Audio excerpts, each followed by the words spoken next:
Hi, this is Joel, founder of Easy Prop Tax, and today we're going to talk about the informal hearing best practices in property tax protests. So the key point to remember here is that no matter how right you are or how wrong they are, their agent is either not able or they're not allowed to reduce your tax meaningfully. As in, they have internal guidelines that kind of say that essentially like there's a limit to what they can do for you. There's no limit in the formal hearing.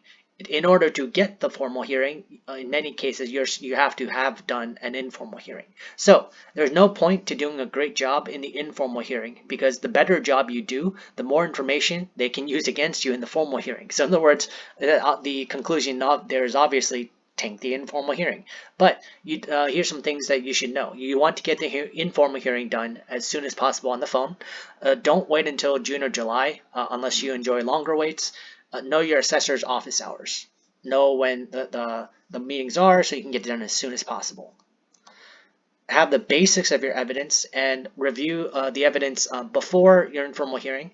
But just remember, a couple solid data points is enough. You want them to be able to essentially feel that they can counter so that they don't really write much in the notes for the guy who does the formal hearing. So you don't want to show any pictures. You want to keep this as basic as possible. So you have your core argument that shouldn't be refuted, like, I want a market adjustment because the value of my area, let's say, went down 10%.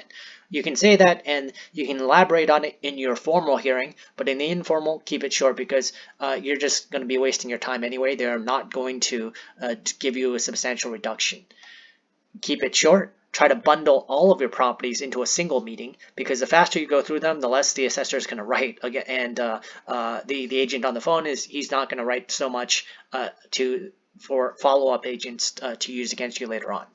The only exception where you can probably get something on the phone is if you bought your property this year and it's a single lot purchase. So in other words, there's no reason for the county to say, oh, we assess your market value at 3 times what you actually paid for it. If you bought it this year, then you probably can get the market value just by showing your documentation, because that's probably the one case where they'll be like, okay, you bought it for this much and that's what it is.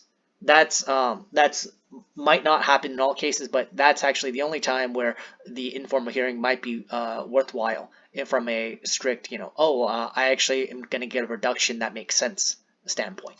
Other than that, probably not so much. So if this content is valuable, please like this video, share, and subscribe, and let me know what you think in the comments because it really helps me create more content for you. So I don't really have much in the way of support otherwise. Like, just you guys saying, hey, I'd like to know more about X really helps me figure out how to tailor the content more. Have a good day.